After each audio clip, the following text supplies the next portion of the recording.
નમસ્કાર મિત્રો, જેવી રીતે આપણે ભૂતકાળના બે પ્રકારો જોયા, જેમાં આપણે સાદો ભૂતકાળ અને ચાલુ ભૂતકાળ વિશે ચર્ચા કરી.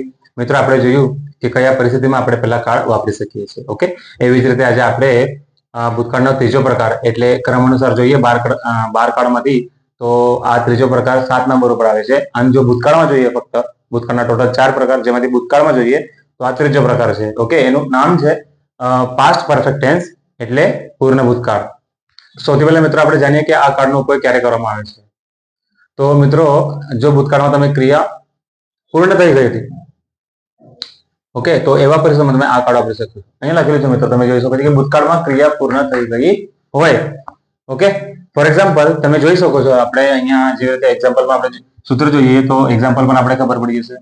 ઓકે, તો subject plus had plus V3 plus object. Okay, subject આપણો જે છે એઝ યુઝ્યુઅલ જે કાળમાં આપણો જતા છે એ જ છે રોનક.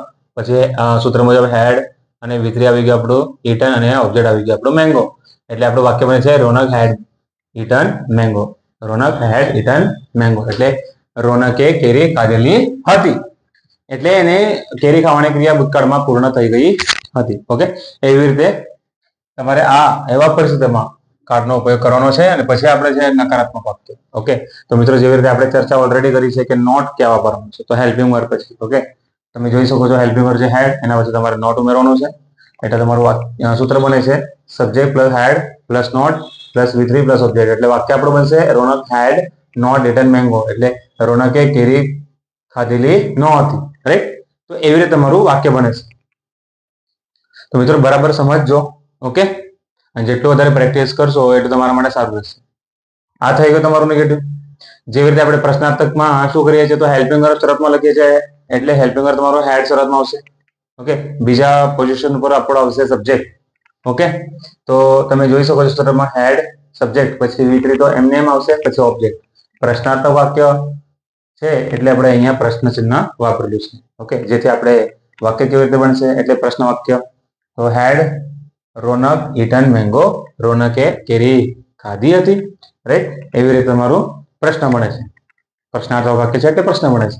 ઓકે, તો જે ભૂતકાળમાં ક્રિયા તમારી પૂર્ણ થઈ ગઈ હશે, પૂર્ણ થઈ ગઈ છે હતી, ઓકે, ત્યારે તમે આ કાળ વાપરી શકો છો. ઓકે, હવે આપણે જોઈએ મિત્રો 8મો કાળ. એમ તો ભૂતકાળનો ચોથો અને ક્રમ અનુસાર 12 કાળમાં જો આપણે ક્રમ જોઈએ તો 8મો. એટલે એનું નામ છે પાસ્ટ પરફેક્ટ કન્ટિન્યુઅસ ટેન્સ એટલે ચાલુ પૂર્ણ ભૂતકાળ. તો મિત્રો, તમે જોઈ શકો છો સૌથી પહેલા તો ઉપયોગ ક્યારે કરવાનો છે.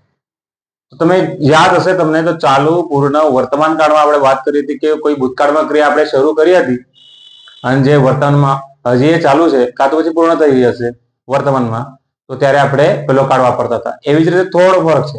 એ વર્તમાનની વાત હતી, પણ અહીંયા કેવું છે કે ભૂતકાળમાં ક્રિયા તમે શરૂ કરી હતી અને ભૂતકાળમાં જ પૂર્ણ થઈ ગઈ હશે ત્યારે તમે આ કાળ વાપરી શકો છો. બંને કાળનું જો આપણે વાક્ય મુજબ જો ફેરફાર જોઈએ તો ખાલી એક છે હેલ્પિંગ વર્બનો.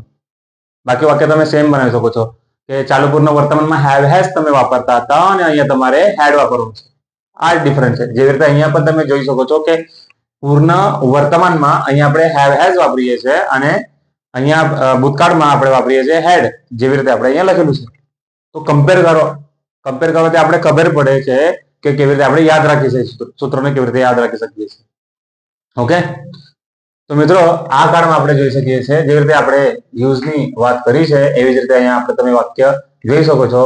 ઓકે, તમને મેં કીધું અહીંયા હેડ છે અને પેલા વર્તમાનમાં હેવ હેઝ અહીંયા આવતું હતું આપણે. રાઈટ? તો સૂત્ર તમારું બને છે subject plus had plus been plus V1 plus ING plus object. જો સૂત્ર મુજબ આપણે જો વાક્ય બનાવીએ તો રોનક હેડ બીન ઈટિંગ મેંગો એટલે રોનક કેરી ખાતો આવ્યો હતો. ભૂતકાળમાં ક્રિયા શરૂ કરી હતી અને ભૂતકાળમાં જ પૂર્ણ ક્રિયા થઈ ગઈ છે. ઓકે, તો એવા પરિસ્થિતિમાં તમે આ કાળનો ઉપયોગ કરી શકો છો. ઓકે, તો તમારું વાક્ય શું બન્યું? રોનક હેડ બીન ઈટિંગ મેંગો, રોનક કેરી ખાતો આવ્યો હતો. આ થઈ ગયું તમારું એફર્મેટિવ. રાઈટ? હવે આપણે જોઈએ નેગેટિવ. એઝ યુઝ્યુઅલ તમારે નોટ મૂકવાનો છે હેલ્પિંગ વર્બ પછી. તો હેડ પછી તમારું નોટ આવી ગયું. વાક્ય આપણું બની ગયું Ronak had not been eating mango. જો Ronak had not been eating mango એટલે અર્થ આપણો થાય છે રોનક કેરી ખાતો આવ્યો ન હતો. ઓકે, એને ક્રિયા શરૂ કરેલી ન હતી અને પૂર્ણ પણ નહીં થઈ. એ તો વાક્ય છે. તમારે જો બોલવાનું હોય નકારાત્મક વાક્ય તો તમે એવી રીતે બોલી શકો છો. ઓકે, અને છેલ્લો આજે આપણો પ્રશ્નાર્થક. તો મિત્રો પ્રશ્નાર્થકમાં તમે જોઈ શકો છો સૂત્રમાં જેવી રીતે આપણે એઝ યુઝ્યુઅલ હેલ્પિંગ વર્બ શરતમાં લખીએ છીએ જે લખેલું છે. તો had plus subject plus been plus V1 plus ING plus object અને પ્રશ્નાર્થક છે એટલે પ્રશ્ન ચિહ્ન. એટલે જો આપણે વાક્ય બનાવીએ મિત્રો તો કેવી રીતે બનશે? હેડ રોનક બીન ઇટિંગ મેંગો, એટલે રોનક કેરી ખાતો આવ્યો હતો. આવી રીતે મિત્રો આપણે પેલું વાક્ય બને છે. ઓબ્ઝર્વ કરજો, નિરીક્ષણ કરો, વ્યવસ્થિત રીતે સમજો. ઓકે, અને મેક્સિમમ વાક્ય બનાવો. જેટલું વધારે પ્રેક્ટિસ એટલું વધારે પરફેક્શન રહેશે. That's why we call practice max main perfect. Okay, જો મિત્રો તમને વિડીયો સારો લાગ્યો છે તમે મારા ચેનલને સબસ્ક્રાઇબ કરો, લાઈક કરો, તમારા મિત્રોને પણ શેર કરજો. Thank you.